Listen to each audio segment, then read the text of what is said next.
नमस्कार।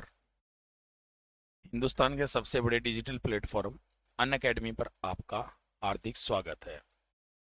आप देख रहे हैं राजस्थान 360, जिसमें राजस्थान से संबंधित एग्जाम के बारे में मटेरियल दिया जाता है। Crack RPSC with India's largest learning platform, get plus subscription and access unlimited live and recorded courses from India's best educators. तो सब्सक्रिप्शन लीजिए। आप सारे राजस्थान के जितने भी एग्जाम है ना, राजस्थान स्टेट के, उनकी तैयारी भारत के सबसे बड़े लर्निंग प्लेटफॉर्म पर कर सकते हैं।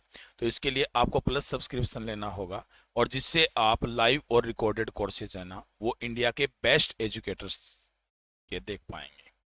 मेरा नाम दामोदर प्रसाद शर्मा है। मैं एमए हिस्ट्री और हिस्ट्री से नेट हूँ, बीएड किया है। मेरा टीचिंग एक्सपीरियंस 15 इयर्स का है, और मैंने टीचर एग्ज़ाम क्लियर किया है 2018 में। तो एक बार आप कोर्स ले लेते हो तो उसमें आपको क्या मिलेगा? डेली लाइव क्लासेज मिलेगी, जिसके बाद आप अपने जो एजुकेटर है उसके साथ चैट कर सकते हो, अपने डिस्कशन कर सकते हो, और अपने डाउट भी पूछ सकते हो। आंसर पोल में भाग भी ले सकते हो जबकि जो क्लास है वो चल रही होती है। इसके बाद में आपको याद रखना, स्ट्रक्चर कोर्सेज होंगे इसमें आपके। आपको सारे जो कोर्सेज है ना, वो एक ही लाइन पे मिल जाएंगे, ठीक है ना। और वो आपके एग्जाम सिलेबस के अकॉर्डिंग होंगे, जिससे आप अच्छी तरह से तैयारी कर सकते हो। इसके अलावा इसमें होंगे लाइव टेस्ट एंड क्विजेज, यानी एक बार आप अपनी जो तैयारी है उसे स्टार्ट करते हो तो उसके लिए रेगुलर मॉक टेस्ट भी दे सकते हो, क्विजेज में भाग ले सकते हो, और अपने आप की जो परफॉर्मेंस है उसे एनालिसिस भी कर सकते हो। इसमें आपको अनलिमिटेड एक्सेस मिलेगा। एक बार सब्सक्रिप्शन लेने के बाद आपको लाइव और जो रिकॉर्डेड कोर्सेज है ना, वो कंफर्टेबली कैसे भी किसी भी डिवाइस पर देखने का अवसर मिलेगा। तो अपनी पसंद के सभी शिक्षकों के साथ आप मोबाइल या लैपटॉप में किसी भी समय किसी भी जगह से अध्ययन कर सकते हैं। यदि आप किसी भी लाइव वीडियो को फिर से देखना चाहते हैं तो आप कभी भी रिकॉर्ड रूप में वीडियो देख सकते हैं।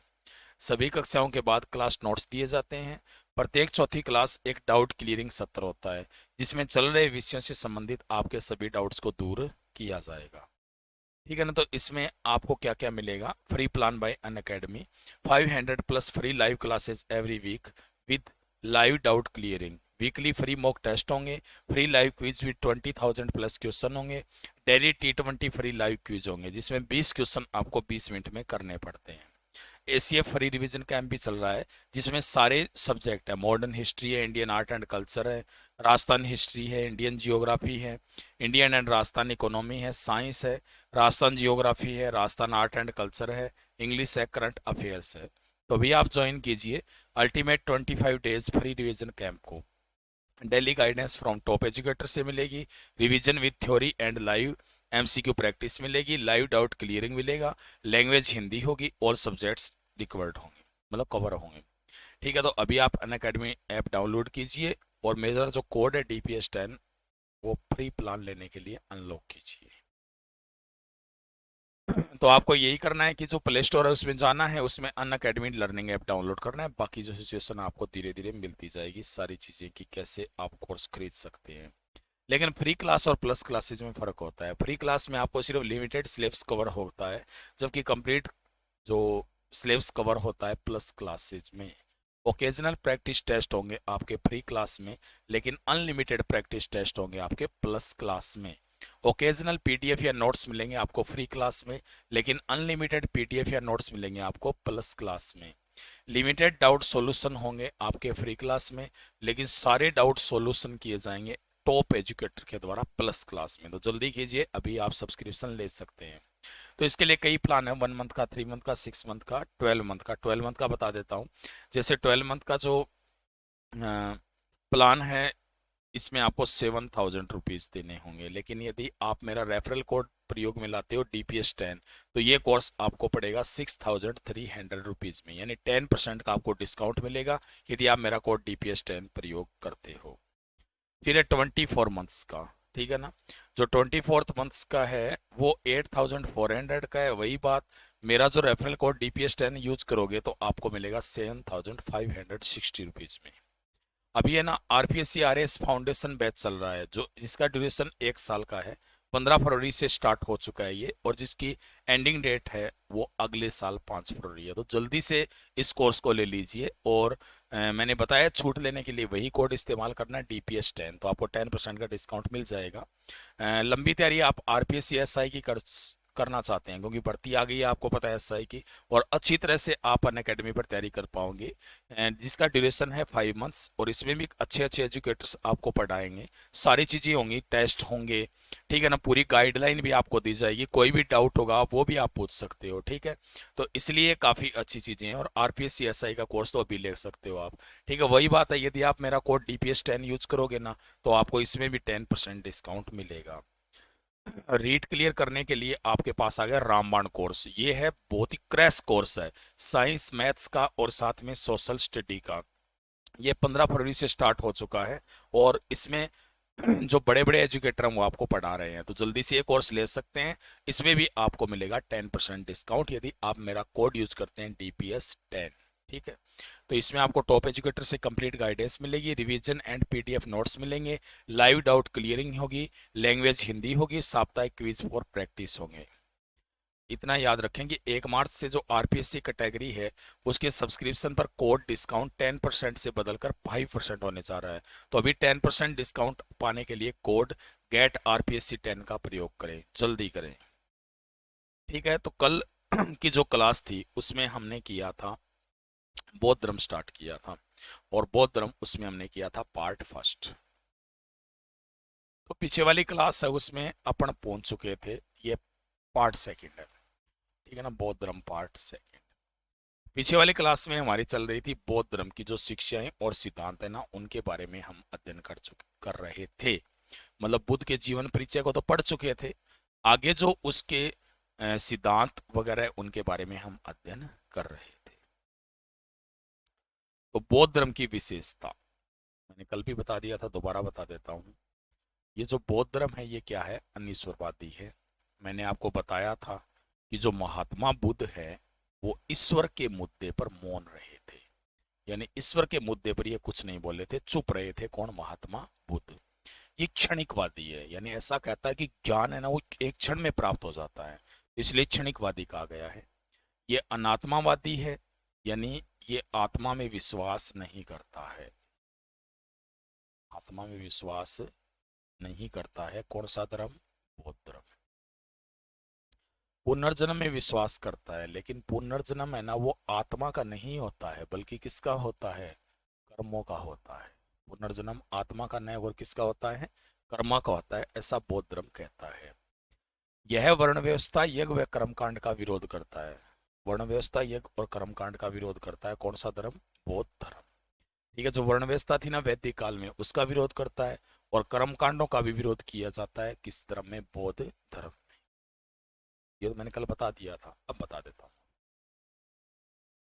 अब है बौद्ध संघ। बौद्ध संघ में कैसे प्रवेश मिलता था? याद रखना कि बौद्ध धर्म की दीक्षा के लिए, बौद्ध संघ में प्रवेश के लिए, बौद्ध संघ में प्रवेश के लिए अनिवार्य या न्यूनतम आयु है ये कितनी होती थी? 15 वर्ष। यानी 15 वर्ष से कम आयु का कोई भी व्यक्ति बौद्ध संघ में प्रवेश नहीं कर सकता था। यानी बौद्ध संघ में प्रवेश के लिए न्यूनतम आयु कितनी आवश्यक थी? 15 वर्ष। याद रखना है, दास,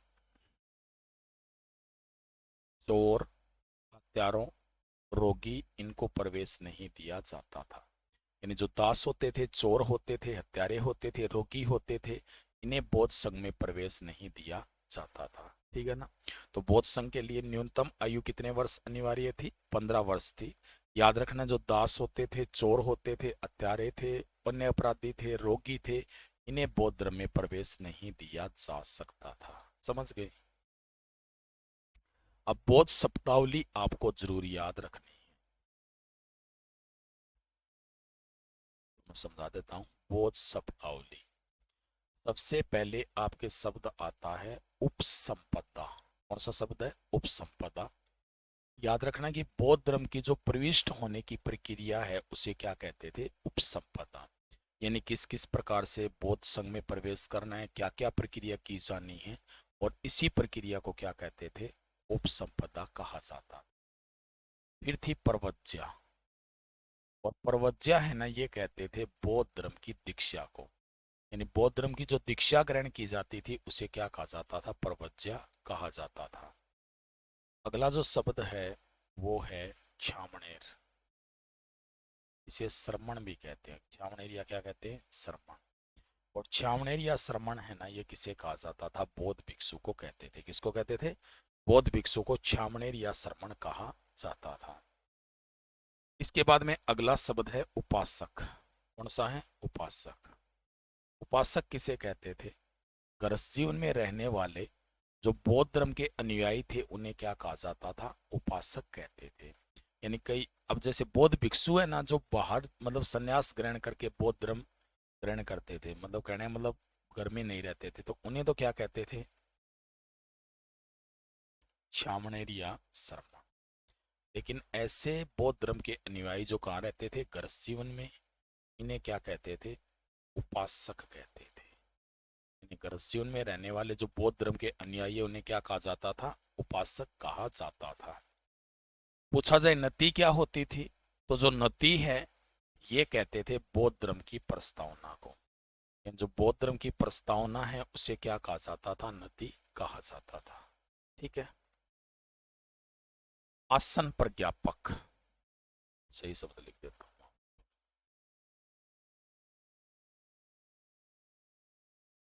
आसन प्रज्ञापक। आसन प्रज्ञापक वह व्यक्ति होता था जो सभा में बिठाता था। यानी सभा में बिठाने वाले अधिकारी को क्या कहा जाता था? आसन प्रज्ञापक कहते थे। अगला शब्द है अनुसावन। कौन सा था? अनुसावन।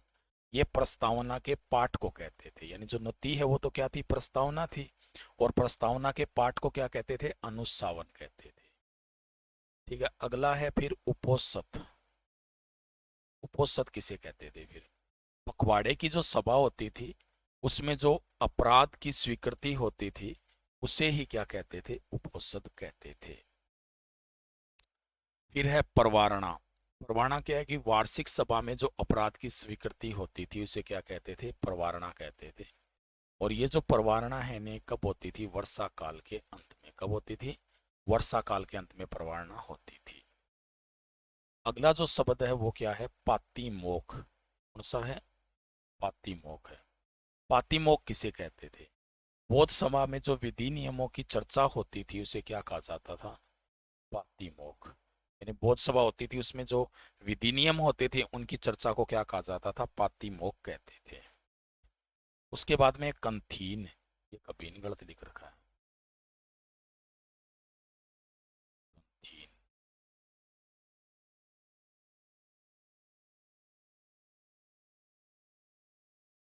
कंथीन है ना, भिक्षु को वस्त्र बांटने का समारोह होता था उसे क्या कहते थे? कंथीन कहते थे। ठीक है ना। ये वस्सा है, बस्सा नहीं है। क्या है? वस्सा। वस्सा या आश्रय किसे कहते थे?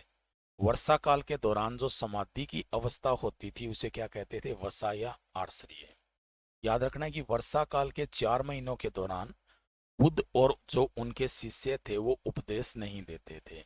और इस दौरान है ना वो 4 महीनों में समाधि की अवस्था में रहते थे। किसकी अवस्था में?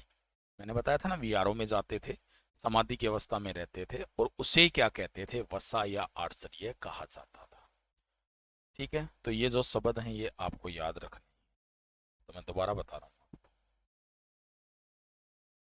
तो आपको याद रखना है कि बौद्ध धर्म की विशेषता क्या है, कि ये जो बौद्ध धर्म है ये अनीश्वरवादी है। याद करो इसे, अनीश्वरवादी है। बौद्ध धर्म है वो क्या है? क्षणिकवादी है। कैसा है? क्षणिकवादी है बौद्ध धर्म। बौद्ध धर्म है ये क्या है? अनात्मावादी है। कैसा है? ये अनात्मावादी है। फिर कहता है कि बौद्ध धर्म है ये पुनर्जन्म में विश्वास करता है। किसमें विश्वास करता है? पुनर्जन्म में। लेकिन जो पुनर्जन्म है ये आत्मा का नय होकर किसका होता है? कर्मों का होता है। यानी याद रखना कि बौद्ध धर्म में ये पुनर्जन्म में विश्वास करता है, लेकिन पुनर्जन्म आत्मा का नय होकर किसका होता है? कर्मों का। याद रखना कि बौद्ध धर्म है ना, यह वर्ण व्यवस्था, यज्ञ व कर्मकांड का पूरी तरह से विरोध करता है। यानी वर्ण व्यवस्था, यज्ञ और कर्मकांड का पूरी तरह से विरोध करता है। कौन सा धर्म? बौद्ध धर्म। बौद्ध संघ की बात की जाए तो बौद्ध संघ में बौद्ध धर्म की दीक्षा के लिए बौद्ध संघ में प्रवेश की अनिवार्य या जो न्यूनतम आयु है वो कितने वर्ष थी, 15 वर्ष थी। यानी 15 वर्ष से जो कम आयु के लोग होते थे उन्हें बौद्ध संघ में प्रवेश नहीं दिया जाता था।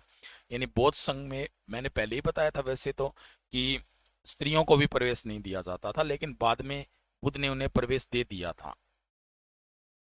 किसके कहने पर प्रवेश दिया था, आनंद के कहने पर प्रवेश दिया था।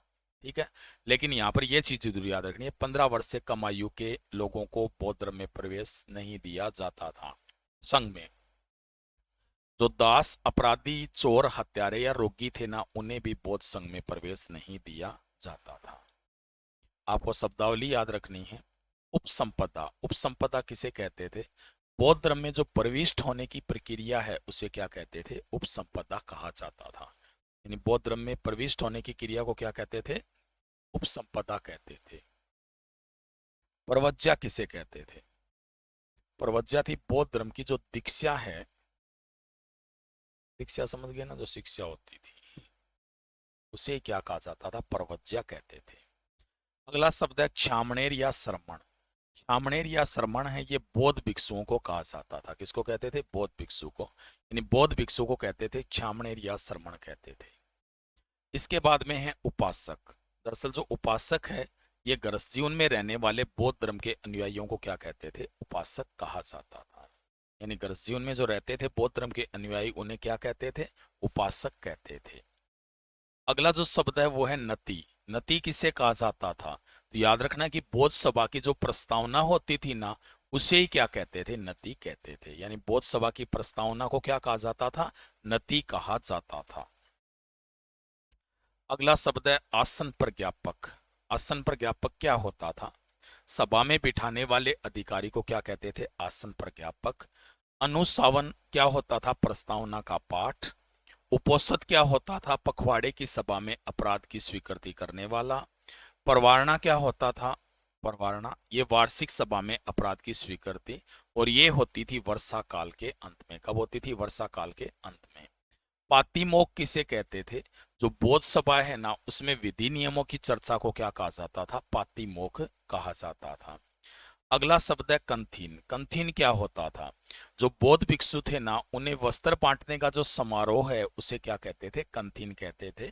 याद रखना है कि समारोह के दौरान कौन से वस्त्र बांटे जाते थे, गेरुआ वस्त्र बांटे जाते थे। पसा या आश्रय किसे कहते थे, कि वर्षा काल के दौरान जो बौद्ध भिक्षु है ना ये समाधि की अवस्था में रहते थे, मतलब इस दौरान बुद्ध और इनके शिष्य उपदेश नहीं देते थे, और इसी को क्या कहा जाता था, समाधि कहा जाता था। ठीक है, तो एक बार इसका स्क्रीनशॉट।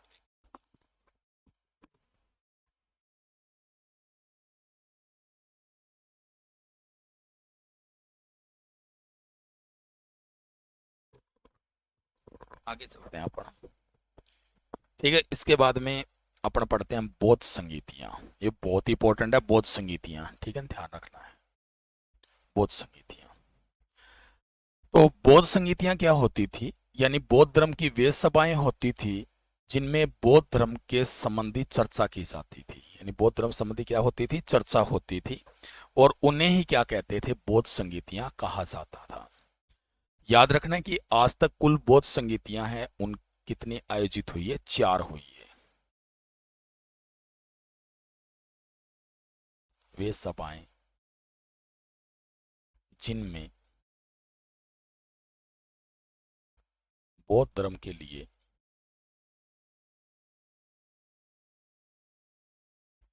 चर्चा या निर्णय लिए गए उन्हें क्या कहते हैं, बौद्ध संगीतियां कहा जाता है।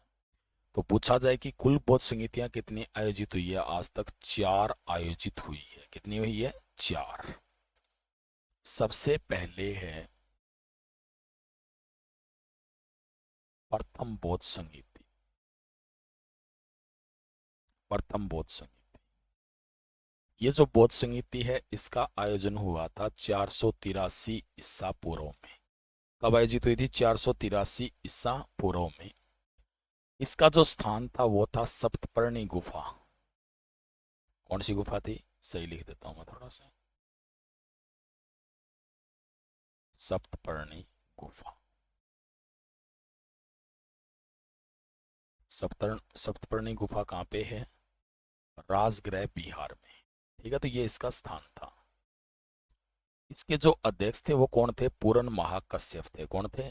पूर्ण महाकश्यप थे। और जब इसका आयोजन हुआ था तो उस समय शासक कौन थे? अजात शत्रु। और ये कौन से वंश से संबंधित थे? हर्यक वंश से संबंधित थे। जो अजात शत्रु है वो कौन से वंश से संबंधित थे? हर्यक वंश से संबंधित थे, जो उस समय यहाँ के शासक थे। ये जो संगीति है इसमें दो जो पिटक है उनका संकलन किया गया। इसका संकलन किया गया पिटकों का।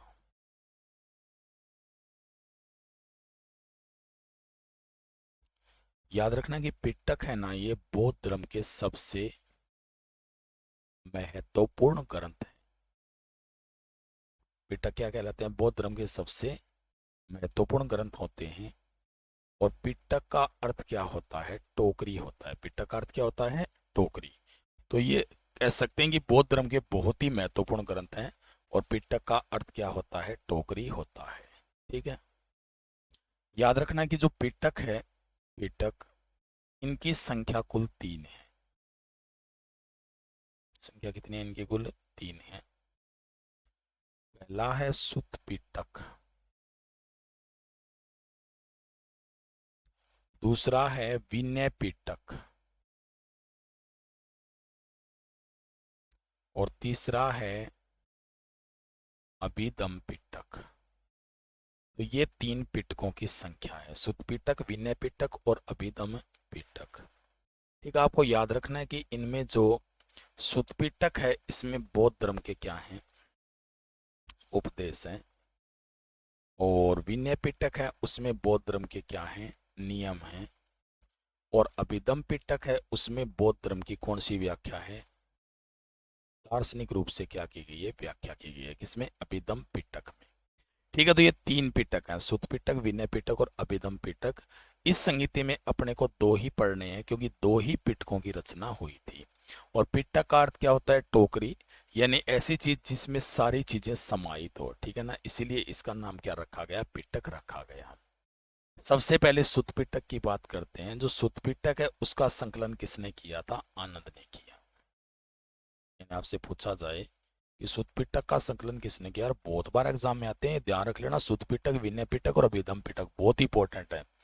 ठीक है, इसमें मैंने बताए थे कि बौद्ध धर्म के क्या हैं? उपदेश हैं। ठीक है ना, तो सुत पिटक का जो संकलन करता है वो आनंद था, और इसमें है बौद्ध धर्म के उपदेश। ठीक है ना, एक्चुअल में ये जो पिटक है इसमें बुद्ध ने जो उपदेश दिए थे ना, उनके बारे में भी वर्णन किया गया है। दूसरा है विनय पिटक। विनय पिटक, विनय पिटक की बात करें तो इसका संकलनकर्ता कौन था? उपाली था। विनय पिटक को संकलन किसने किया था? उपाली ने। और मैंने पहले ही बता दिया था कि जो विनय पिटक है इसमें क्या है? बौद्ध धर्म के नियम है। यानी बौद्ध धर्म के नियम है किसमें? विनय पिटक में। और इसका संकलनकर्ता कौन था? उपाली था। इस संगीति में 500 बौद्ध भिक्षुओं ने भाग लिया था। यानी जो संगीति थी इसमें कितने बौद्ध भिक्षु शामिल हुए थे? 500। ठीक है ना, यानी 500 जो बौद्ध भिक्षु थे वो इस संगीति में शामिल हुए थे।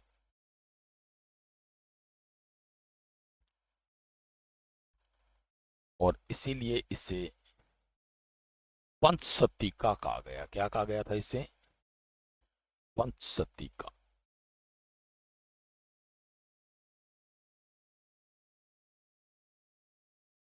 500 बौद्ध भिक्षुओं ने भाग लिया, इसीलिए इस बौद्ध संगीति को क्या नाम दिया गया था? पंचसतिका। पंचसतिका दिया गया था। ठीक है, इसके बाद में आयोजित हुई थी द्वितीय बौद्ध संगीति। कौन सी हुई थी? द्वितीय बौद्ध संगीति। और इसका जो आयोजन है ये कब हुआ था? 383 ईसा पूर्व। यानी बुद्ध के निर्वाण के ठीक कितने साल बाद? 100 साल बाद। यानी बुद्ध के निर्वाण के 100 साल बाद आयोजन हुआ था कौन सी बौद्ध संगीति का? द्वितीय बौद्ध संगीति का, 383 ईसा पूर्व। इसका जो स्थान था वो कौन सा था? चुल्वग। कौन सा था? चुल्लुग। और ये जो चुल्लुग है ये वर्तमान में कहाँ पड़ता है? वैशाली में पड़ता है। इसका स्थान चुल्लुग था और चुल्लुग वर्तमान में क्या पे है? वैशाली में। इसका जो अध्यक्ष है उसका नाम था साओ कमीर। अध्यक्ष का नाम क्या था इसके? साओ कमीर था। किसके? द्वितीय बौद्ध संगीति के। इसका जो शासक था उसका नाम था कालाशोक या काकवर्ण। यानी शासक का नाम क्या था? कालाशोक या काकवर्ण था। इस संगीति को लेकर बौद्ध भिक्षुओं में विवाद हो गया था। ये जो संगीति थी ना, इसमें बौद्ध भिक्षुओं में विवाद हो गया, जिसके कारण जो बौद्ध भिक्षु है वो कितने भागों में बंट गए थे? 2 भागों में। यानी जो बौद्ध भिक्षु थे उनमें परस्पर विवाद हुआ था। दरअसल ये बौद्ध धर्म का पहला विभाजन था। हालांकि संप्रदाय तो हीनयान महायान बाद में बनेंगे, लेकिन एक प्रकार से विभाजन तो हो ही गया था ना। तो आपसे पूछा जाए भी बौद्ध धर्म का जो पहला विभाजन है वो कौन सी बौद्ध संगीति में हुआ था? तो कौन सी बौद्ध संगीति थी ये? दूसरी बौद्ध संगीति थी। तो कौन कौन थे ये? एक तो था महासंगिक या श्रावस्तीवादी। मैं यहां लिख देता हूं कौन कौन से थे। 2 भाग।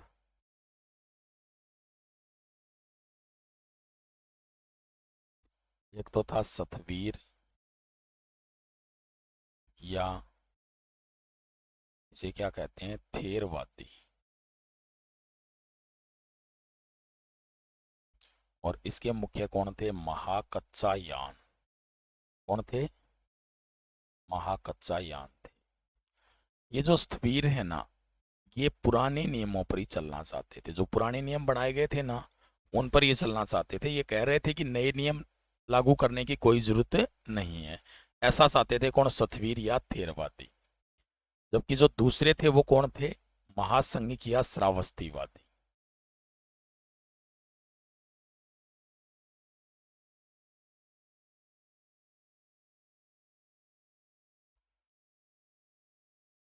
महासंघिक या श्रावस्तीवादी।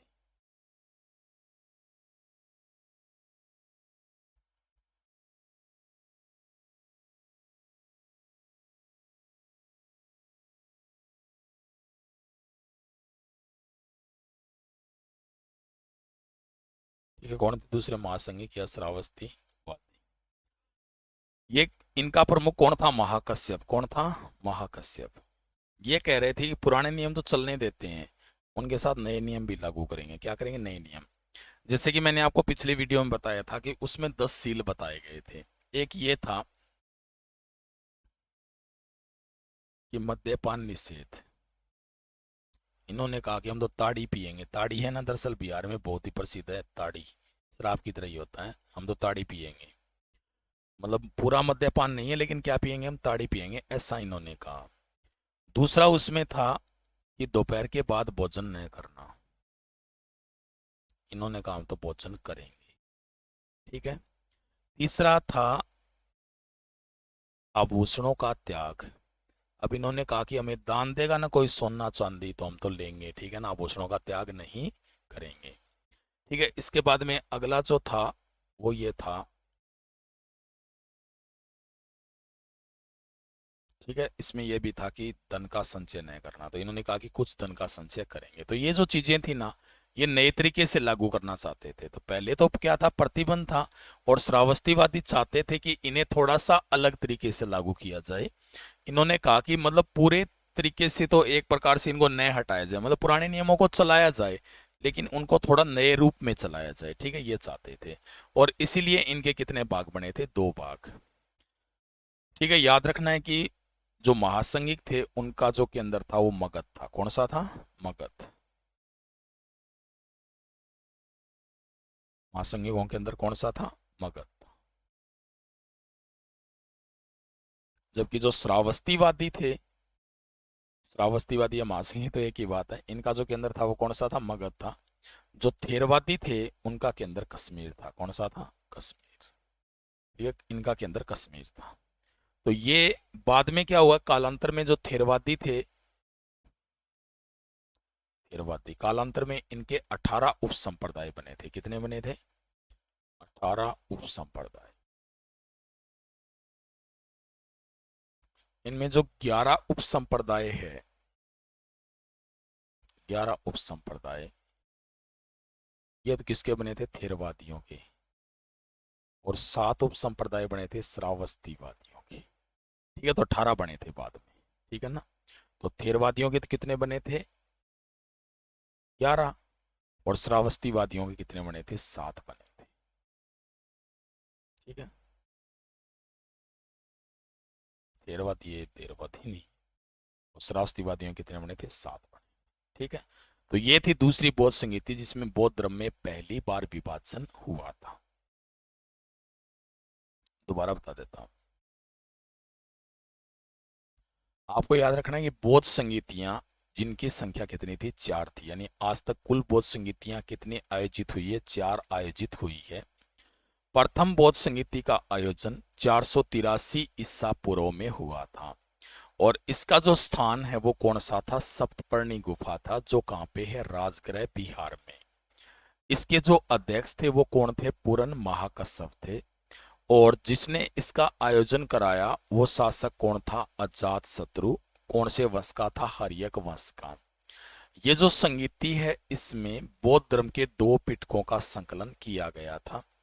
याद रखना है कि जो पिटक हैं ये बौद्ध धर्म के सबसे महत्वपूर्ण ग्रंथ माने जाते हैं। और जो पिटक है उनकी संख्या कितनी है? 3 है। और जो पिटक है उसका अर्थ क्या होता है? टोकरी होता है। यानी पिटक का अर्थ क्या होता है? टोकरी होता है। बात करते हैं सबसे पहले सुत पिटक की। जो सुत पिटक है उसके संकलनकर्ता कौन थे? आनंद थे। सुत पिटक के संकलनकर्ता कौन थे? आनंद थे। और जो सुत पिटक है ना इसमें है बौद्ध धर्म के उपदेश, यानी बुद्ध के उपदेश हैं वो किसमें दिए गए हैं? सुत पिटक में दिए गए हैं, जिसका संकलनकर्ता कौन था? आनंद था। ठीक है, इसके बाद दूसरा कौन सा है? विनय पिटक। और जो विनय पिटक है उसका संकलनकर्ता कौन था? उपाली था। और जो विनय पिटक है उसमें है बौद्ध धर्म के नियम, यानी बौद्ध धर्म के नियम दिए गए हैं किसमें? विनय पिटक में। ठीक है, याद रखना है कि ये जो संगीति थी इसमें 500 बौद्ध भिक्षुओं ने भाग लिया था। कितने बौद्ध भिक्षुओं ने भाग लिया था? 500 ने। और इसलिए ये जो बौद्ध संगीति है इसे पंचसती कहा गया। यानी इस बौद्ध संगीति को क्या कहा गया था? पंचसती कहा गया, क्योंकि इसमें कुल कितने बौद्ध भिक्षुओं ने भाग लिया था? 500 बौद्ध भिक्षुओं ने भाग लिया था। तो इसलिए इसका नाम क्या पड़ गया था? पंचसती का। ठीक है, उसके बाद में आपको याद रखना है कि द्वितीय बौद्ध संगीति, इसका आयोजन हुआ था बुद्ध के निर्वाण के ठीक 100 साल बाद। यानी जो पहली बौद्ध संगीति थी ना इसके ठीक 100 साल बाद आयोजन हुआ था किसका? द्वितीय बौद्ध संगीति का। यानी ये आयोजित हुई थी 383 ईसा पूर्व में। कब आयोजित हुई थी? 383 ईसा पूर्व। और इसका जो स्थान था वो कौन सा था? चुल्लुवग वैशाली। यानी द्वितीय बौद्ध संगीति का जो स्थान है वो कौन सा था? चुल्लुवग वैशाली। इसका जो अध्यक्ष है वो कौन था? साओ कमीर था। याद रखना है कि इसका जो शासक था वो कौन था? काला सोकिया काकवर्ण। कौन था? काला सोकिया काकवर्ण। और ये जो शासक है मीन जो काला सोकिया कालवर्ण है ये दरअसल शिशु नाग वंश का था। कौन से वंश का था? शिशु नाग वंश का।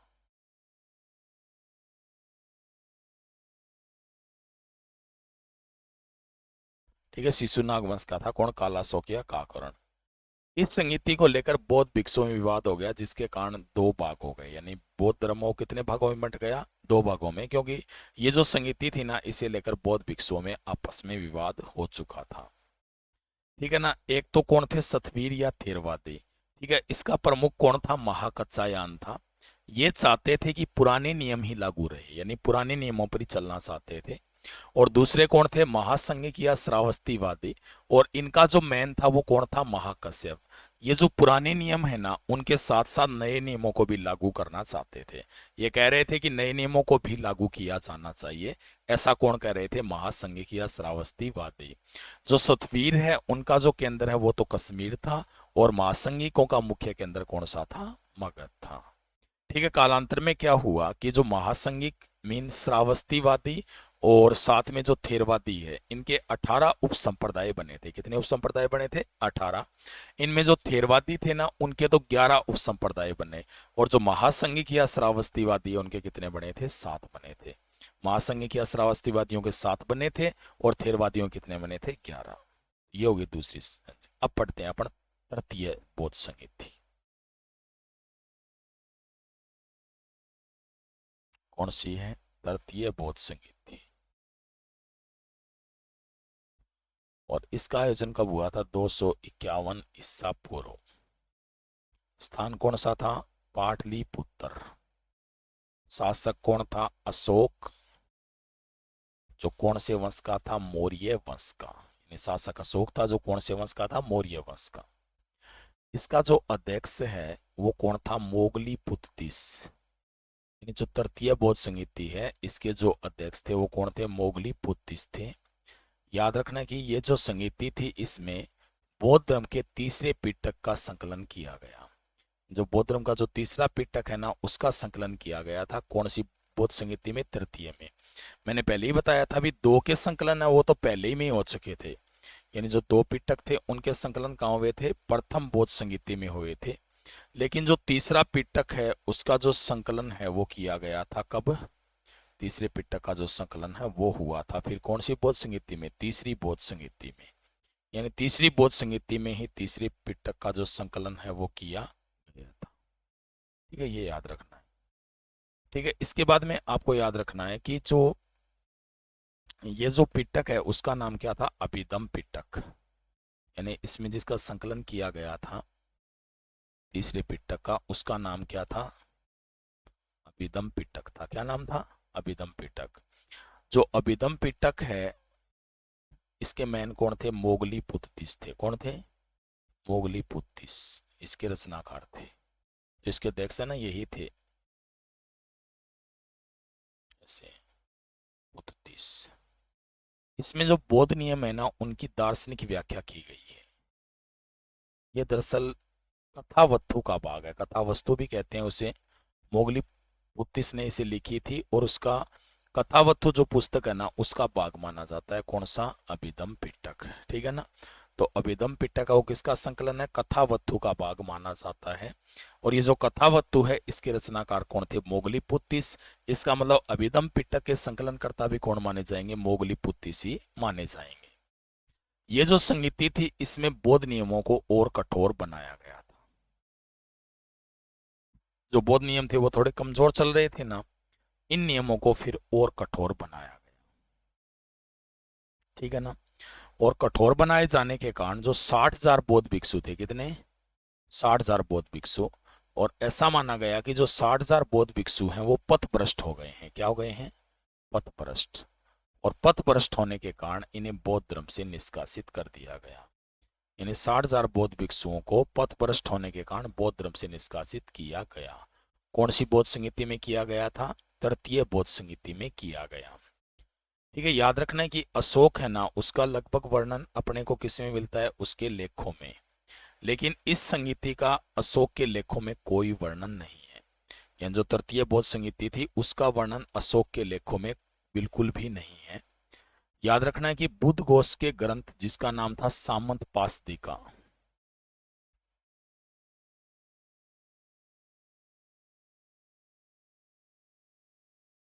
बुद्ध घोष का ग्रंथ कौन सा था?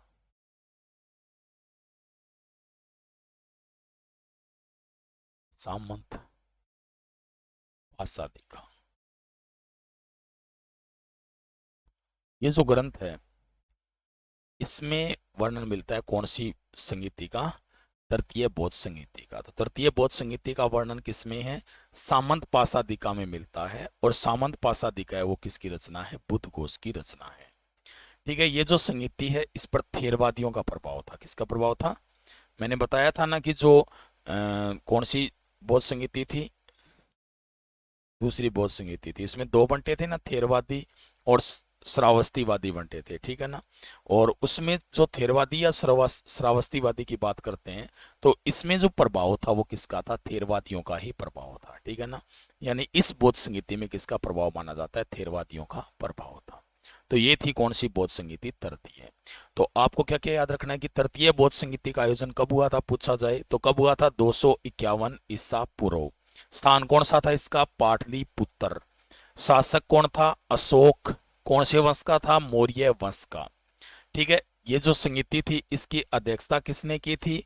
मोगलीपुत्तिस के द्वारा की गई थी। यानी इस संहिता की अध्यक्षता किसने की थी? मोगलीपुत्तिस ने की थी। याद रखना है कि ये जो संगीति है इसमें बौद्ध धर्म के कौन से पिटक का संकलन किया गया, तीसरे पिटक का। बौद्ध धर्म के 3 पिटक है ना, तो सुत्त पिटक और विनय पिटक का संकलन तो प्रथम बौद्ध संगीति में हुआ था, जबकि तीसरे का संकलन तीसरी में ही हुआ था। तीसरे का संकलन किस में हुआ था, तीसरी में ही हुआ था, ये याद रखना है। दूसरे का दूसरे में मत कर देना, मतलब पहले और दूसरा है ना उसका पहले में हुआ था, और तीसरे का किस में हुआ था, तीसरे में हुआ था। ठीक है, जो अभिधम पिटक है इसके संकलनकर्ता कौन माने जाते हैं, मोगली पुत्तिस माने जाते हैं। दरअसल ये बौद्ध धर्म, जो बौद्ध धर्म के नियम हैं उनकी इसमें दार्शनिक व्याख्या की गई है। ये एक्चुअल में मोगली पुत्तिस की एक रचना है जिसका नाम है कथा वस्तु। क्या नाम है, कथा वस्तु। उसका ही एक भाग माना जाता है, कौन सा, अभिधम पिटक। ये जो संगीति थी इसमें बौद्ध नियमों को और भी कठोर बनाया गया, मतलब बौद्ध नियम जो होते थे ना उन्हें थोड़ा सा कठोर बनाया गया, और 60,000 बौद्ध भिक्षु ऐसे थे जो बौद्ध धर्म का पालन सही प्रकार से नहीं कर रहे थे, मतलब वो पथभ्रष्ट हो चुके थे, और इसीलिए उन्हें बौद्ध धर्म से निष्कासित कर दिया गया। यानी 60,000 जो बौद्ध भिक्षु थे उन्हें पथभ्रष्ट होने के कारण बौद्ध धर्म से निष्कासित किया गया। ये जो बौद्ध संगीति हुई थी इसका वर्णन अशोक के लेखों में कहीं भी नहीं है। हालांकि बुद्ध घोष का ग्रंथ है जिसका नाम है सामंत पासादिका। क्या नाम है, सामंत पासादिका, इसमें इसका वर्णन मिलता है। वैसे जो सिंहलीय अनुश्रुतियां हैं ना, सिंहलीय अनुश्रुतियां जो कहाँ पे, श्रीलंका में लिखी गई थी, उसमें भी इसका वर्णन याद रखना है, क्योंकि इसमें बताया गया है कि उस समय श्रीलंका का शासक कौन था, तिस्से था, और वो भी कौन से धर्म से प्रभावित हो गया था, बौद्ध धर्म से प्रभावित हो गया था। यानी कौन से धर्म से प्रभावित था वो, बौद्ध धर्म से प्रभावित था, कौन, तिस्से। तो उसका भी इसमें वर्णन मिलता है। ठीक है, इसके बाद में आपको याद रखना है कि ये जो संगीति है ना इस पर थेरवादियों का प्रभाव था, क्योंकि जो मोगली पुत्तिस है वो क्या माने जाते हैं, थेरवादी माने जाते हैं। तो इसीलिए इस संगीति पर प्रभाव किसका माना जाता है, थेरवादियों का प्रभाव माना जाता है। ठीक है, नेक्स्ट चलते हैं।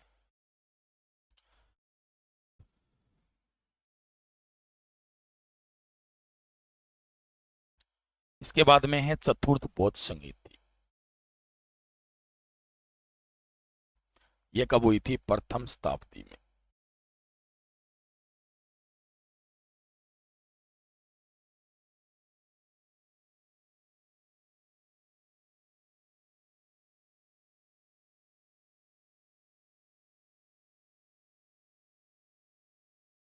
चतुर्थ बौद्ध संगीति का आयोजन कब हुआ था, प्रथम शताब्दी में। स्थान कौन सा था इसका, कुंडलवन कश्मीर। यानी चतुर्थ बौद्ध संगीति का जो स्थान है वो कौन सा था, कुंडलवन कश्मीर था। और इसके जो अध्यक्ष थे वो कौन थे, वसुमित्र थे। यानी चतुर्थ बौद्ध संगीति के अध्यक्ष कौन थे, वसुमित्र। और इसके जो उपाध्यक्ष है वो कौन माने जाते हैं, अशोक घोष। यानी उपाध्यक्ष कौन थे इसके, अशोक घोष। जो आपको पता है ना उसने बुद्ध चरित्र लिखी थी, जो कनिष्क के समय रहते थे। जो शासक है उस समय, मतलब जिसके नियंत्रण में इसका आयोजन हुआ था उसका नाम क्या था, कनिष्क था। यानी कनिष्क के नियंत्रण में ही इस बौद्ध संगीति का आयोजन हुआ था। और जो कनिष्क है वो कौन से वंश से संबंधित था, कुषाण वंश से संबंधित था। ठीक है, याद रखना है कि ये जो संगीति थी उसमें कठिन शब्दों का अनुवाद किया गया। मैं लिख देता हूं थोड़ा। यानी बौद्ध धर्म के जो कठिन शब्द थे, बौद्ध धर्म के जो कठिन शब्द थे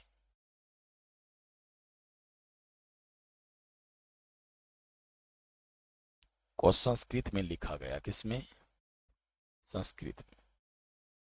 और संस्कृत में लिख करके किसकी रचना की गई, विभाषा शास्त्र की।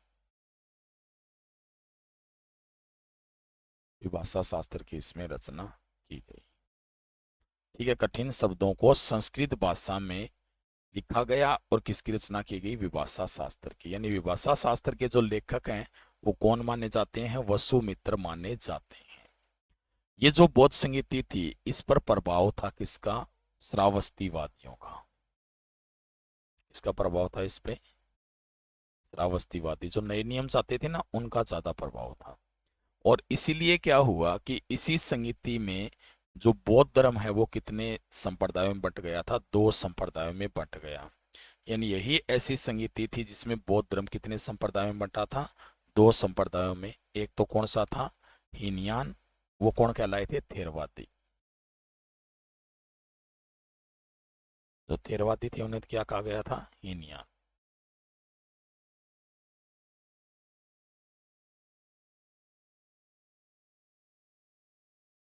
थेरवादी, ठीक है। और महायान कौन थे?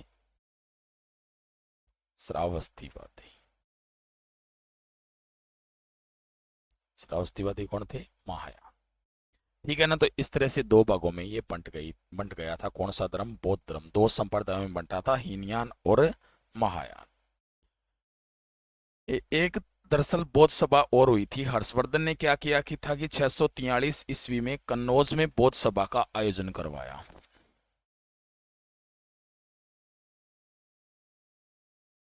कहां पे करवाया था? कन्नौज में।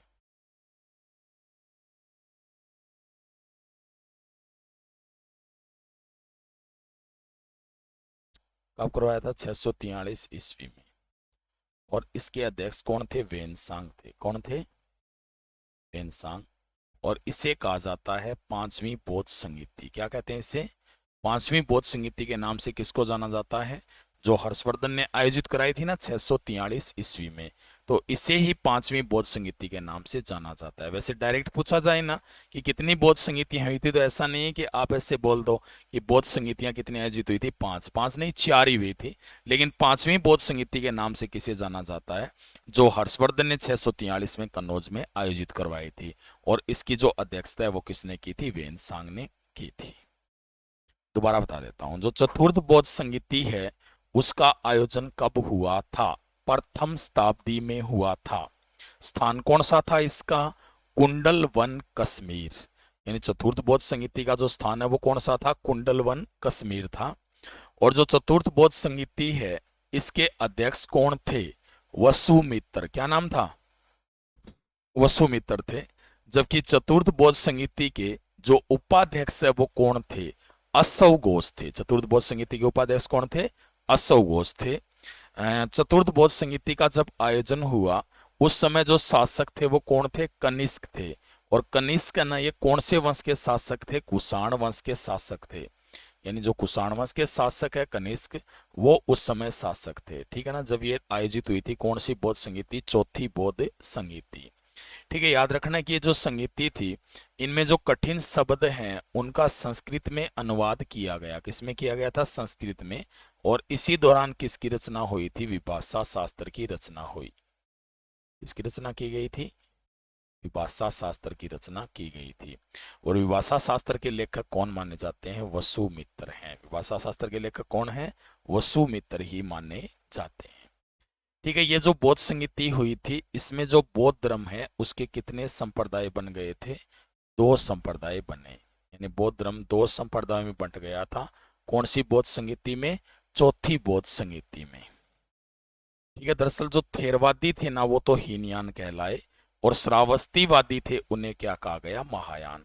यानी थेरवादियों को क्या कहा गया था? हीनयान। जबकि श्रावस्तीवादियों को क्या कहा गया था? महायान कहा गया। ठीक है। याद रखना है कि हर्षवर्धन ने भी 643 ईस्वी में कन्नौज में एक बौद्ध सभा का आयोजन करवाया था। और ये जो बौद्ध सभा है इसकी जो अध्यक्षता है उस वो किसने की थी? वेनसांग के द्वारा की गई थी। और ये जो बौद्ध संगीति थी इसे इतिहास में पांचवी बौद्ध संगीति के नाम से जाना जाता है। यानी पांचवी बौद्ध संगीति कहते हैं जो हर्षवर्धन ने कहां पर आयोजित करवाई थी? कन्नौज में आयोजित करवाई। अब इनमें अंतर देखते हैं, हीनयान और महायान में क्या क्या अंतर है।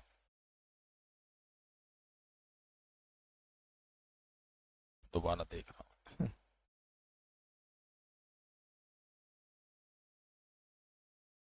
हीनयान। अब पूछा जाए कि बौद्ध धर्म का जो सबसे प्राचीनतम संप्रदाय है वो कौन सा माना जाता है, तो कौन सा है वो? हीनयान है। यानी हीनयान है ना ये बौद्ध धर्म का सबसे प्राचीनतम संप्रदाय है। और इसमें क्या है कि जो बुद्ध है ना, बुद्ध उन्हें महापुरुष माना जाता है। यानी जो बुद्ध है उन्हें क्या माना जाता है? इसमें महापुरुष माना जाता है।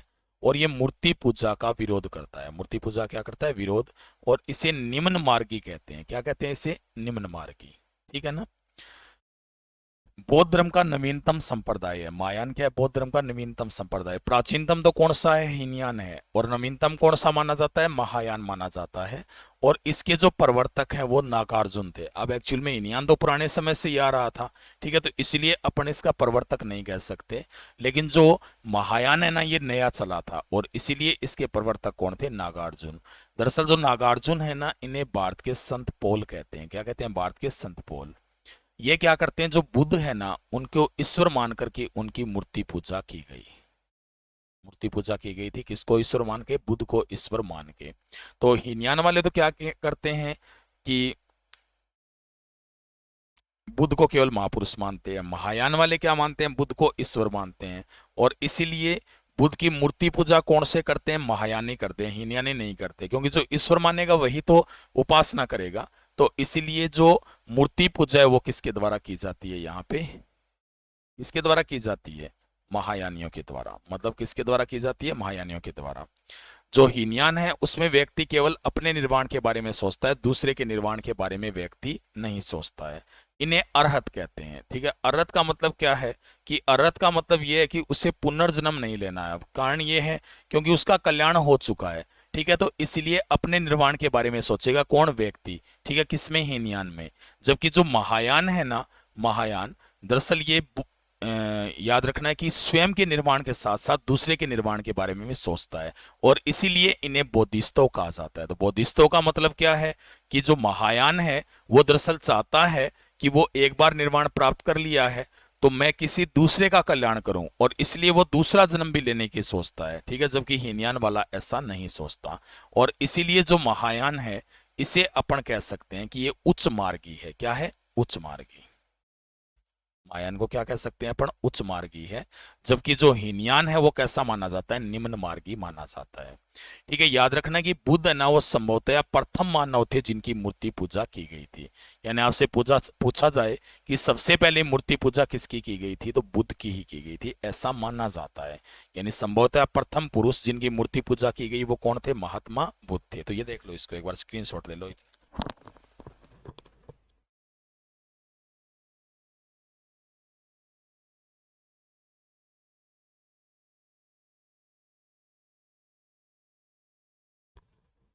तो बुद्ध है ना, संभवतः प्रथम पुरुष थे जिनकी मूर्ति पूजा की गई थी। और मैंने पहले ही बता दिया कि उच्च मार्गी माना जाता है, ठीक है। अगला है कि हीनयान है उसके ग्रंथ कौन सी भाषा में होते हैं? पाली में। यानी हीनयान के जो ग्रंथ है वो कौन सी भाषा में होंगे? पाली में होंगे। जबकि महायान के जो ग्रंथ है वो कौन सी भाषा में होंगे? संस्कृत भाषा में। हीनयान के ग्रंथ कौन सी भाषा में होंगे? पाली भाषा में। जबकि महायान के ग्रंथ कौन सी भाषा में होंगे? संस्कृत भाषा में। याद रखना है कि जो हीनयान है ये कालांतर में दो भागों में बंट गया। यानी कालांतर में इसके कितने भाग हो गए थे? दो भाग। एक तो वैभाषिक था जिसमें बुद्ध घोष और धर्मकीर्ति थे, और एक था सौत्रांतिक जिसके मेन कौन थे? कुमार लब्ध थे, ठीक है ना। तो कालांतर में ये दो भागों में बंट गया था हीनयान, वो भाषिक और सौत्रांतिक। इनका जो प्रमुख ग्रंथ है वो कौन सा है? अभिधम कोश। वसुबंधु ने लिखा था। क्या नाम है? अभिधम कोश है। ये किसने लिखा था? वसुबंधु ने लिखा था। और इसे कहते हैं बौद्ध धर्म का विश्वकोश। यानी बौद्ध धर्म का विश्वकोश किसे कहा जाता है? अभिधम कोश को कहते हैं, ठीक है। महायान की बात करें तो महायान है ये भी बाद में दो भागों में बंट गया था। एक तो था शून्यवाद। कौन सा था? शून्यवाद। एक था माध्यमिकावाद। कौन सा था? माध्यमिकावाद। और इसके जो प्रवर्तक थे वो कौन थे? नागार्जुन थे। नागार्जुन है ना, इसे भारत का आइंस्टाइन कहा जाता है। पूछा जाए कि भारत का आइंस्टाइन किसे कहते हैं, तो किसे कहा जाता है? नागार्जुन को कहते हैं। क्योंकि इन्होंने जो शून्यवाद का सिद्धांत दिया था वो एक प्रकार से सापेक्षवादिता का सिद्धांत माना जाता है। कौन सा सिद्धांत माना जाता है? ये सापेक्षवादिता का सिद्धांत है। और इसीलिए इन्हें क्या कहा जाता है? भारत का आइंस्टीन कहते हैं। याद रखना है कि महत्वपूर्ण जो ग्रंथ है वो कौन सा है? माध्यमिक कारिका। ये भी किसने लिखा था? नागार्जुन ने लिखा था। तो ये इसका क्या माना जाता है? महत्वपूर्ण ग्रंथ माना जाता है। इसके बाद में हीनयान ऐसे मानता है कि आज तक है ना बुद्ध हैं वो चार हुए हैं। कितने हुए हैं? चार। कौन कौन से हुए हैं? कनकभुज, कुकुच्छानंद, कश्यप, शाक्य मुनि। और कहता है कि पांचवें जो बुद्ध हैं वो कौन होंगे? मैत्रेय होंगे। कौन होंगे? मैत्रेय। और ऐसा माना जाता है कि जो अंतिम बुद्ध है, अंतिम बुद्ध, वो होंगे सामंतपत्र। कौन होंगे? सामंतपत्र। ये अंतिम बुद्ध होंगे, ऐसा कौन मानता है? हीनयान मानता है। ठीक है, महायान मानता है कि केवल आज तक एक ही बुद्ध हुए हैं, और वो कौन है? गौतम बुद्ध। कौन में? गौतम बुद्ध। महायान का प्रसार चीन, जापान और थाईलैंड में हुआ था। हीनयान का जो प्रसार है वो मुख्यतः श्रीलंका, बर्मा, यहाँ पर हुआ था। ठीक है, तो ये दोनों में अंतर है, किसमें? हीनयान और महायान में। तो मैं दोबारा बता देता हूं कि जो हीनयान है ये बौद्ध धर्म का प्राचीनतम संप्रदाय, महायान नवीनतम। महायान के प्रवर्तक नागार्जुन। हीनयान बुद्ध को महापुरुष मानता है, महायान बुद्ध को ईश्वर मानता है। हीनयान मूर्ति पूजा का विरोध करता है, महायान मूर्ति पूजा करता है। प्रथम पुरुष जिनकी पूजा की गई थी, उपासना की गई, वो कौन माने जाते हैं? बुद्ध माना जाता है। हीनयान है ये निम्न मार्गी है, और महायान है वो कैसा है? उच्च मार्गी है। हीनयान में व्यक्ति केवल अपने निर्वाण के बारे में सोचता है, दूसरे के निर्वाण के बारे में नहीं सोचता, इन्हें अरहत कहते हैं। जबकि महायान में व्यक्ति है वो स्वयं के निर्वाण के साथ साथ दूसरे के निर्वाण के बारे में भी सोचता है, इसे बोधिसत्व कहते हैं। हीनयान के ग्रंथ है वो पाली भाषा में है, महायान के ग्रंथ संस्कृत भाषा में है। कालांतर में हीनयान दो भागों में बंटा, वो वार्षिक, सौत्रांतिक। ये भी दो भागों में सिद्धांत हुए इसके, एक तो शून्यवाद या माध्यमिकावाद, और एक था विज्ञानवाद। मैंने लिखा, सॉरी, कौन सा था दूसरा? विज्ञानवाद। और विज्ञानवाद के प्रमुख कौन थे? मैत्रेय थे। कौन थे? तो ये भी दो भागों में बंटा था, शून्यवाद या माध्यमिकावाद जो नागार्जुन का था, और विज्ञानवाद किसका था? मैत्रेय का था। ठीक है, हीनयान है वो कहता है कि आज तक चार बुद्ध हुए हैं। एक तो कनक बुद्ध हुआ है, एक कुकुच्छानंद, एक कश्यप, एक शाक्य मुनि यानी गौतम बुद्ध। ये कह रहे हैं कि जो पांचवें बुद्ध है वो मैत्रेय होंगे। कौन होंगे? मैत्रेय। और अंतिम बुद्ध है ना वो सामंतपत्र होंगे। कौन होंगे? सामंतपत्र। जबकि महायान कहता है कि आज तक केवल एक ही बुद्ध हुए हैं। कौन? गौतम बुद्ध। हीनयान का जो प्रसार था वो अधिकतर कहाँ हुआ था? श्रीलंका, बर्मा में, जावा में, यहाँ हुआ था। जबकि महायान का प्रसार चीन, जापान और थाईलैंड में हुआ था। अब बात करते हैं कि विदेशों में प्रसार कैसे हुआ था। याद रखना है कि विदेशों में प्रसार, सर्वप्रथम विदेशों में प्रसार करने का श्रेय किसको जाता है? अशोक मौर्य को। यानी आपसे पूछा जाए कि बौद्ध धर्म का सर्वप्रथम विदेशों में प्रसार किसने किया था? अशोक मौर्य ने। अशोक मौर्य ने अपने पुत्र महेंद्र तथा पुत्री जो संघमित्रा है उसे कहां भेजा था? श्रीलंका भेजा था। और उस समय श्रीलंका का शासक कौन था? तिष्य था। श्रीलंका में जो त्रिपिटक हैं उन्हें पहली बार लिपिबद्ध किया गया था। यानी त्रिपिटकों को पहली बार लिपिबद्ध कहां पे किया गया था? श्रीलंका में किया गया था। जो कुषाण शासक कनिष्क है उसने बौद्ध धर्म का प्रसार मध्य एशिया में किया था। यानी कुषाण शासक कनिष्क के द्वारा बौद्ध धर्म का प्रसार कहाँ किया गया? मध्य एशिया में, जिनमें ताशकंद, बर्मा और अफगानिस्तान प्रमुख थे। यानी ताशकंद, बर्मा और अफगानिस्तान क्षेत्र है, वहां पर बौद्ध धर्म का प्रसार किया था। किसने? कनिष्क ने। याद रखना कि प्रथम जो शताब्दी थी उसमें अनेकों जो बौद्ध भिक्षु है वो कहाँ पे गए थे? चीन गए थे। अनेकों बौद्ध भिक्षु चीन गए थे प्रथम शताब्दी में। सर्वप्रथम जो कश्यप है और धर्मरतन, कश्यप और कौन थे? धर्मरतन, ये 68 ईस्वी में गए। और उस समय जो चीन का शासक है वो कौन था? मिंगती। मिंगती भी बोलते हैं अपन, ठीक है ना? मिग वो नहीं है विग 21 वगैरह, मिंगती था वैसे मैन। और ये कौन से वंश से संबंधित था? हान वंश से संबंधित था। ठीक है ना? कौन से वंश से संबंधित था? हान वंश से संबंधित था उस समय चीन का शासक।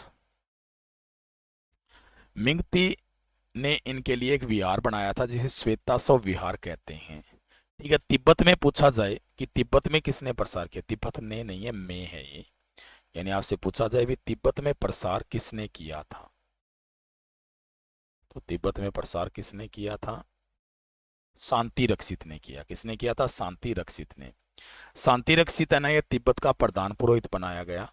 दीपशंकर श्रीज्ञान भी कहते हैं उसे, अतिस्सा भी कहते हैं। दीपशंकर श्रीज्ञान को क्या कहते हैं? अतिस्सा। और ये मध्यकाल में तिब्बत गया था। कब गया था? मध्यकाल में तिब्बत गया था। कौन? दीपशंकर श्रीज्ञान, जिसे अतिस्सा नाम से भी जाना जाता है। चौथी शताब्दी में वसुबंधु, वसुबंधु मैंने बताया था ना पहले एक, वसुबंधु ये भी नेपाल में गया था। कौन से धर्म का प्रसार किया? बौद्ध धर्म का। इसके अलावा जो थाईलैंड, जावा, जापान, कंबोडिया व कोरिया में भी बौद्ध धर्म का प्रसार हुआ था। यानी जो थाईलैंड, जावा, जापान, कंबोडिया व कोरिया में भी किसका प्रसार हुआ था? बौद्ध धर्म का प्रसार हुआ। पूछा जाए कि विश्व का प्रथम देश कौन सा था जिसने अपना राष्ट्र धर्म बौद्ध धर्म को घोषित किया? तो विश्व का प्रथम देश जिसने अपना जो राष्ट्र धर्म है वो बौद्ध धर्म घोषित किया, वो कौन सा था? कंबोडिया था। कौन सा था? कंबोडिया। कंबोडिया जिसने, ठीक है। तो इस तरह से प्रसार हुआ था। आपसे पूछा जाए कि विदेशों में सबसे पहले प्रसार किसने किया था? अशोक मौर्य के द्वारा किया गया। अपने पुत्र महेंद्र और पुत्री संघमित्रा को श्रीलंका में भेजा। उस समय श्रीलंका का शासक कौन था? तिष्य था। श्रीलंका में ही त्रिपिटकों को पहली बार लिपिबद्ध किया गया था। कुषाण शासक कनिष्क ने भी बौद्ध धर्म का प्रसार कहाँ किया था? मध्य एशिया में किया था। ठीक है। ताशकंद, बर्मा और अफगानिस्तान इनमें प्रमुख थे। ठीक है। प्रथम शताब्दी में अनेकों बौद्ध भिक्षु चीन गए थे। सबसे पहले कश्यप और धर्मरत्न गए थे 68 ईस्वी में, और उस समय चीन का शासक मिंगती था जो हानवंश का था। ठीक है। मिंगती ने इनके लिए एक विहार बनाया था, श्वेताशव विहार। ठीक है ना। तिब्बत में पूछा जाए तो किसने किया था प्रसार? शांति रक्षित ने। जो शांति रक्षित है इसे तिब्बत का प्रधान पुरोहित भी बनाया गया। दीपशंकर श्रीज्ञान जिसे अतीसा भी कहते हैं, यह भी मध्यकाल में कहा गया था? तिब्बत गया।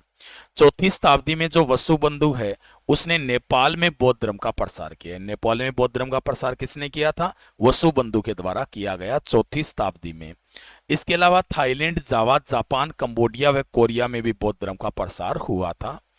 आपसे पूछा जाए कि विश्व का प्रथम देश कौन सा था जिसने अपना राष्ट्र धर्म बौद्ध धर्म घोषित किया? वो कंबोडिया था 1989 में। ठीक है। याद रखना है कि पूर्व मध्य काल में महायान में तंत्र मंत्र का समावेश हुआ, जिसके कारण 3 नए संप्रदाय बने। एक तो कौन सा था? सहजयान। पहला कौन सा था? सहजयान। दूसरा था वज्रयान, और तीसरा था कालचक्रयान। कौन सा था? कालचक्रयान। ठीक है ना। याद रखना कि इसमें जो बौद्ध की पत्नी है उसे तारा देवी कहते हैं, और इसे चक्रेश्वरी देवी के नाम से पूजा जाता था। ठीक है। बौद्ध धर्म का सबसे जो बड़ा स्तूप है वो बोरोबुदुर में है, इंडोनेशिया में है, और इसका जो निर्माण है ये शैलेंद्र वंशी शासकों ने करवाया था। कौन से शासक थे? शैलेंद्र वंशी शासक थे, उनके द्वारा इसका निर्माण करवाया गया। तो ये हो गया अपना बौद्ध धर्म। कौन सा धर्म हुआ? बौद्ध धर्म हुआ। तो आगे फिर अगला जो वीडियो है उसमें अपन जैन धर्म पढ़ेंगे। तो जैन धर्म के लिए आप क्लास से फिर जुड़े। इस वीडियो को प्लीज लाइक जरूर कीजिएगा, शेयर जरूर कीजिएगा, कमेंट भी जरूर लिखिएगा। कोई भी आपको क्वेश्चन पूछने हैं तो मैं उसके आंसर दूंगा, आप कमेंट में लिख करके क्वेश्चन पूछ सकते हैं। ठीक है। तो आप अनअकैडमी को, इस चैनल को सब्सक्राइब कीजिए। धन्यवाद। और मैंने आपको बताया कि कोई भी कोर्स लेना हो तो अनअकैडमी लर्निंग ऐप डाउनलोड कीजिए, और उसमें सभी कोर्सेज पे 10% डिस्काउंट पाइए DPS10 कोड इस्तेमाल करके। धन्यवाद।